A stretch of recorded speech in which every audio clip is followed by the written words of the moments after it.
The following is a fictional story of events that may happen in the near future. 8 a.m. New York Stock Exchange.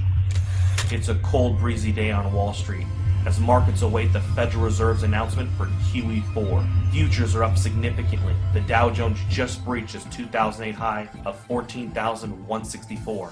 Gold just hit an all-time high of 2,900. Silver just breached $100 per ounce. The dollar index is holding at 53. With official unemployment at 16.3%, there is a nervous feeling on Wall Street that if this doesn't work, the world could implode into a depression that will last for the remainder of the decade.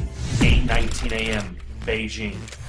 Chinese officials announced that they can no longer allow Washington to devalue their holdings. After making their concerns private, China accepts that Washington will never stop paying its debts with inflated currency. China makes an official statement from Beijing, quote, "We have made our concerns known privately for some time. With QE4 about to be announced today, China will have no choice but to stop purchasing U.S. treasuries.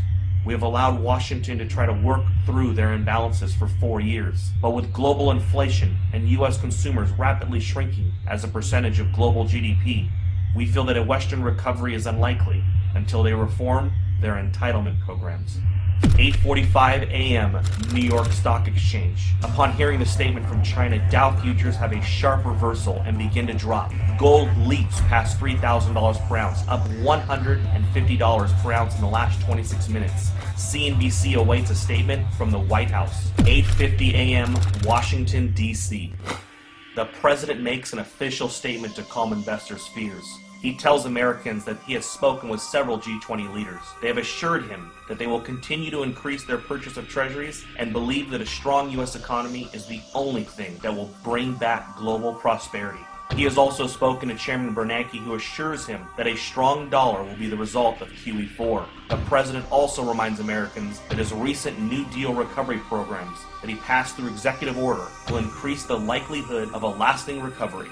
He also notes that Beijing, since 2009, has slowly been reducing their holdings, so the impact will be minimal. 9:51 a.m. New York. Dow futures fall 850 points in the first 20 minutes of trading.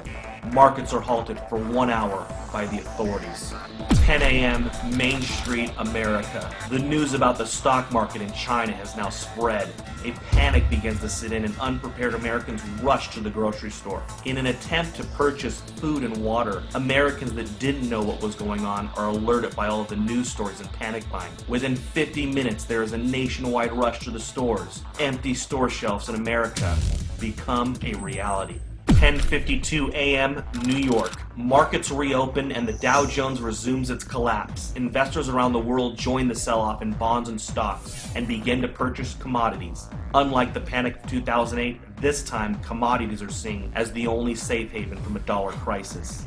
11:30 a.m. New York. The Dow falls 1,700 points since reopening. Trading is halted for at least 2 hours. The Federal Reserve injects $200 billion into the markets and announces that QE4 will be delayed until further notice. Congress is called back to D.C. for an emergency joint session. Some members of Congress are saying that they consider China's statement a financial attack. 12 p.m. Main Street, America. Several cities begin to see civil unrest after grocery stores are forced to close. Traffic in the streets and violence break out. The president puts the National Guard on alert for a possible deployment onto U.S. streets if things don't get under control soon. Several news agencies are reporting injuries at grocery chains and call for the authorities to do something before it gets worse. 12:15 p.m. Toronto, Canada.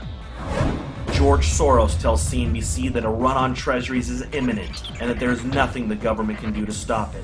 He says it is unfortunate that a controlled decline of the dollar was not coordinated better over the years. Today really could have been avoided if not for the Tea Party politicians who demanded fiscal responsibility and a constitutional government.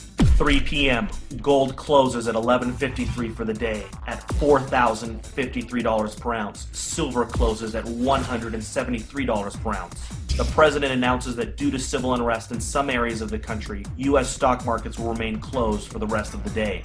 With the exception of mining and other inflation-related stocks, the majority of U.S. stocks are down significantly due to the sell-off and flight to safety in commodities.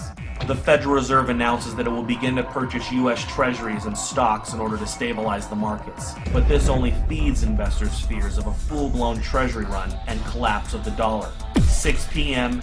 Asia. Asian markets begin a massive sell-off. Dollar collapse rumors begin to take hold of the markets. CNBC Asia looks into a possible COMEX default and complete breakdown in the U.S. economy. Gold spikes in Asia, up 1750 in the first complete hour of trading. Gold is now at 58.03. 7 p.m. Gold and silver bullion dealers across the world have suspended all sales due to no inventory. A COMEX default is now expected. Several central bank representatives propose a freeze on currency markets and a fixed devaluation of the U.S. dollar in order to calm investors. 7:30 p.m. the United States. The sun sets on America. In the last 12 hours, the world has changed. Americans are glued to their televisions, taking a crash course on a debauched currency.